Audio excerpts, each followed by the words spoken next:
বিজয় কুমাৰ গুপ্তা যিগৰাকী মধ্য গুৱাহাটী সমষ্টিৰ এগৰাকী কেণ্ডিডেট, তেখেতৰ বিষয়ে মই যিখিনি কথা কৈছোঁ, বিশেষকৈ তেখেতৰ শিক্ষাগত অৰ্হতাটোক লৈ আমি একেবাৰে স্পষ্টভাৱে আপোনালোকক বুজাই দিওঁ যে আজিৰ পৰা 4 দিন আগত এইটো পেজ হ'ল আপোনাৰ আয়ুস্মিতা ডেকা অফিচিয়েল বুলি আছে। এই পেজটোত তেখেত আমাৰ মাননীয় ৰাজ্যপাল মহামহিম ৰমেন ডেকা ছাৰৰ ছোৱালী, তেওঁৰ এই পেজটোত এই ফটোবিলাক যেতিয়া আহিছিল, মানে 17 নম্বৰ ৱাৰ্ডৰ, মধ্য গুৱাহাটীৰ 17 নম্বৰ ৱাৰ্ডৰ এটা নিৰ্বাচনী কাৰ্যালয় মানে হেৰি কৰা হৈছিল, অপেনিং। তাত আমাৰ প্ৰাক্তন বিধায়ক বা বৰ্তমান বিহপুৰীয়াৰ অমীয় কুমাৰ ভূঞা ডাঙৰীয়া উপস্থিত আছে। এই ফটোটো চালে গম পাব। তো ইয়াত মানে আমি পিছফালৰ কথাখিনি মানে আমাৰ চকুত অকণমান বেলেগকৈ পৰি যায় কথাবিলাক। পিছফালে যেতিয়া মই গ'লোঁ, পিছফালে গৈ মই দেখিলোঁ একদম, যদি দেখিছে এই মানে উল্টাকৈ দেখা পাব, এই ডক্টৰটো দেখিছেনে?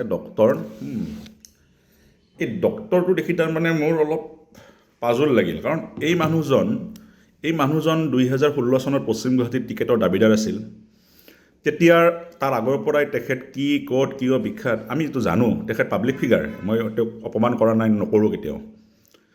কিন্তু যেতিয়া ডক্টৰ বিজয় কুমাৰ গুপ্তা মই দেখিবলৈ পালোঁ, তেতিয়া মই এটা কথা চিন্তা কৰিলোঁ যে তেওঁৰ বিপৰীতে থকা প্ৰাৰ্থীগৰাকী, যিহেতু তেওঁ বিদেশত পঢ়া শুনা কৰি অহা, এইটো নহয় যে বিদেশত পঢ়া শুনা কৰি আহিলেই কোনোবাই খুব ভাল লেজিছলেটৰ হ'ব বা কোনোবা ভাল বিধায়ক হ'ব না। এইটো ইচ্ছাৰ ওপৰত কথা, কৰ্মৰ ওপৰত কথা, এইবিলাকত মই নোসোমাওঁ।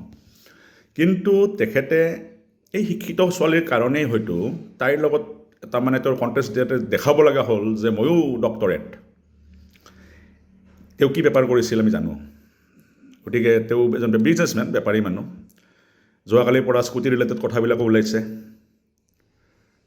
গতিকে চৰকাৰেতো দিয়াৰ টাইমত আঁচনি ভালকৈ দি দিয়ে, মাজত অংকটো হৈ যায়। গতিকে কিবা অংকত সেনেকুৱা হৈছে চাগে, ইমান ডিটেইলছত মই ইয়াত নকওঁ। কিন্তু মঙলদৈত যিবিলাক স্কুটি বিতৰণ হৈছে তাৰ ওপৰত এটা ডিটেইলছ এনকুৱাৰী কৰিব লাগে। অলৰেডি আমি আমাৰ ছাৰ্ভে চলাইছোঁ, গম পাইছোঁ কি হৈছে।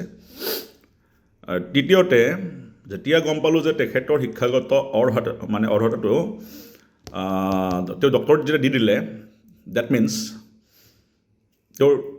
মই তেওঁৰ এফিডেভিটখন ওলালোঁ ইলেকশ্যন কমিশ্যন অফ ইণ্ডিয়াৰ ৱেবছাইটৰ পৰা। আৰু তাত মই দেখিবলৈ পালোঁ তেখেতে চিম্পলি যে তেওঁ এগৰাকী BSc পাছ মানুহ, 1974 চনত তেওঁ BSc পাছ কৰা বুলি শপতনামা যোগে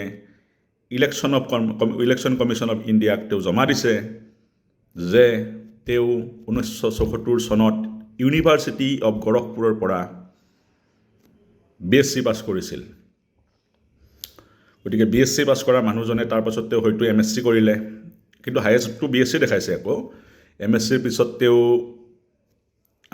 PhDত ছিট পালে, হয়তো তেওঁ কিজানি অক্সফৰ্ড বা এনেকুৱা ক'ৰবাৰ ইউনিভাৰ্চিটিৰ পৰা তেওঁ ছিট পাইছে চাগে। তাৰপাছত তেওঁ PhD কৰিলে, হয়তো তেওঁ লাজত নকয়, এতিয়া সময় আহি গৈছে যিহেতুকে তেওঁ অতি শিক্ষিত মানুহ, আজি তেওঁৰ টক্কৰ হ'ব। গতিকে শিক্ষাৰ টক্কৰ হ'ব, নেক টু নেক শিক্ষাৰ টক্কৰ। এইটোৰ কাৰণে তেওঁ যে ডক্টৰেট, এইটো তেওঁ দেখুৱাব লগা হ'ল। এইকাৰণে 17 নম্বৰ ৱাৰ্ডত কোনে এইখন লগালে। তাৰপাছৰ বেনাৰবিলাকত আকৌ এইবাৰ ডক্টৰৰ জেগাত শ্ৰী বুলি আছে। মানে বৰ ৰহস্যজনক মানুহ, ৰহস্যজনক কথা বতৰা। মোৰ শিক্ষা দীক্ষাৰ লগত কথা আছে মানে, কাৰণ কিয় আপুনি মেট্ৰিক পাছ ক'ব লগা একো নাই, কিন্তু ভুৱা শিক্ষা দীক্ষাৰ জালিয়াতি কৰা মানুহবিলাকক সমাজৰ কাৰণে বৰ বিপদজনক। এই মানুহবিলাক বিধানসভাত কালি 2টা শব্দ ক'ব, গোটেই সমষ্টিটোৱে লাজ পাব।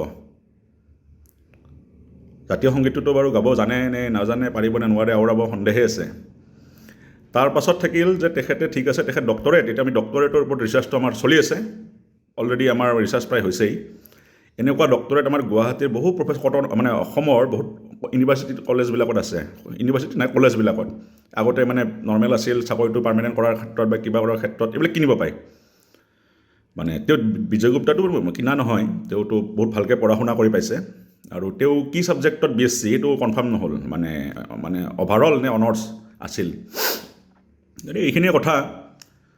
গতিকে শিক্ষাগত অৰ্হতাটোৰ ওপৰত আমাৰ কিন্তু যথেষ্ট কুৱেশ্যন মাৰ্ক আছে বিজয় গুপ্তাৰ।